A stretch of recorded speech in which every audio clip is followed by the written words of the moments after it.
تو ٹاپک یہ تھا کہ یہ جو شب قدر میں مختلف روایتیں ہو گئیں.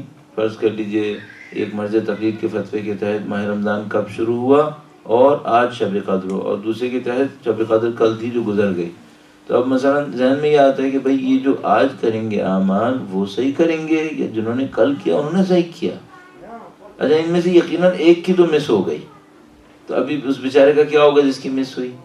تو ہمارا جواب اس کے اوپر یہ ہے کہ بھئی جو خدا ہے، خدا کا نظام ہے، ثواب دینا ہے، جزا دینا ہے، معنویت دینی ہے، یہ خدا کے دین کے تحت آتا ہے.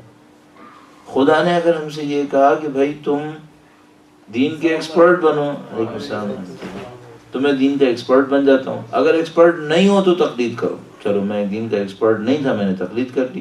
اب جب کہ تقلید کروں گا تو ظاہر فتوے کا فرق بھی آئے گا. فتوے کا فرق آیا، اس کے تحت چاند ایک نے کہا کہ کل شروع ہوا، دوسرے نے کہا پرسوں شروع ہوا. اب یہ فرق بھی آئے گا. جب وہ فرق آئے گا تو شب قدر کی رات میں عبادت کا فرق بھی آئے گا.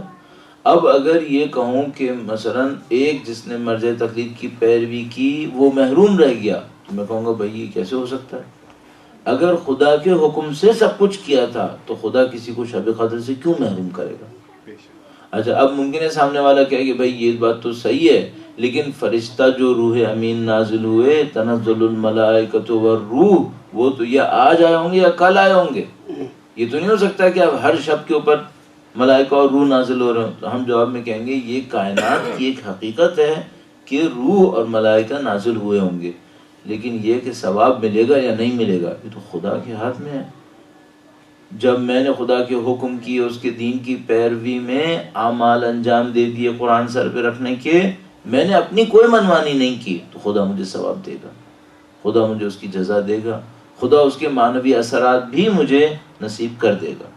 اب اس کے اوپر میری کوئی ذمہ داری نہیں آئے گی، چاہے وہ صحیح رات میں پہنچاؤں چاہے میں غلط رات میں پہنچا، اس کے اوپر میرے کو کوئی ذمہ داری نہیں آئے گی. نہایت زیادہ سے زیادہ یہ ہوگا کہ مثلا اگر ایسا ہوا کہ خدا تعالیٰ کبھی مجھے توفیق دے دے اور مجھے کہیں سے پتہ چل جائے کہ شب قدر ہے، تو میں ہر صورت میں کر لیتا اسے، میں تھوڑی پھر 2 راتوں کے اندر جاتا.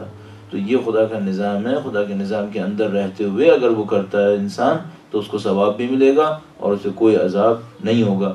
بالکل ایسے ہی ہے یا شبیہ اس کے کہ فرض کیجئے میرے پاس ایک گھڑی ہے، میں ہر روز اس گھڑی کو دیکھتا ہوں، اس کو دیکھ کر افطار کرتا ہوں، فرض کر لیتے ہیں. اچھا اب ہر رات گھڑی صحیح چلتی تھی، ایک رات گھڑی خراب ہو گئی اور اس نے 5 منٹ پہلے مجھے افطار کروا دی. اب کیا خدا مجھے کہے گا تم جرم کر گئے، تم کفارہ دو، 60 روز روزے رکھو چونکہ تم نے 5 منٹ پہلے کیوں افطار کیا؟ نہیں بھائی، میں نے وہی کیا جو انسان کی عقل کرتی ہے. ہر روز یہ گھڑی صحیح چلتی تھی، آج اگر غلطی سے یہ غلط ہو گئی، مجھے تھوڑی پتا تھا کہ یہ غلط ہو جائے گی. میں نے تو وہی کیا جو ایک عقل مند انسان کرتا ہے، میری اس میں کوئی غلطی نہیں. ہاں اگر مجھے پتا ہو کہ بھائی اس گھڑی کا کوئی بھروسہ نہیں ہے، یہ کبھی 5 منٹ آگے جاتی ہے، کبھی 10 منٹ پیچھے چلی جاتی ہے، اب میں اس گھڑی کے اوپر بھروسہ کر کے افطار نہیں کر سکتا. مجھے چاہیے کسی ریلائبل سورس کے اوپر اعتماد کروں اور پھر افطار کروں. تو اس طرح کے مسائل ہیں. آپ کو شب قدر کا ثواب ملے گا چاہے اسی رات میں فرشتہ نازل ہوا ہو چاہے بعد میں نازل ہو.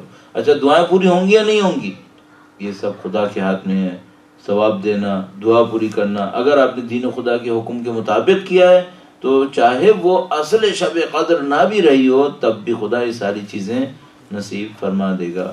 البتہ اس کا ایک اور تفصیلی جواب ہے کہ وہ فرشتہ اور ملائک جو نازل ہوتے ہیں، کیا وہ بہت ذرا تفصیلی جواب میں صرف اشارتاً عرض کر رہا ہوں، کیا وہ ہمارے زمانے کے ٹائم اسکیل کے اندر لمیٹڈ ہو کے نازل ہوتے ہیں یا ٹائم فریم سے نکل کے نازل ہو رہے ہوتے ہیں؟ یہ ایک علیحدہ ڈسکشن ہے. مثال کے طور پر جب فرشتہ نازل ہوتا ہے تو مثلا 12:35 اتنے سیکنڈ پہ فرشتہ نازل ہوا تھا، یہ ہوتا ہے، یا یہ ٹائم فریم ہم لوگوں کی کہانی ہے. یہ اگر آپ مادیات سے باہر نکل جائیں، there is no time، کوئی ٹائم وائم نہیں ہے وہاں پہ. ٹائم ہوتا ہے ڈسٹنس طے کرنے سے.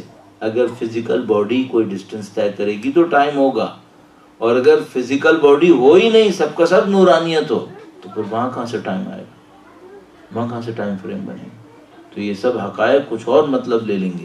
یہ تفصیلی جواب ہوگا، اس میں ہم نہیں پڑھ پائیں گے ابھی. بس اشارتاً عرض کر رہا ہوں کہ یہ گفتگو آئے گی نہیں بیچ میں.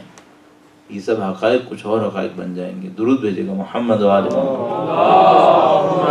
صلی علی محمد و آل محمد وعجل فرج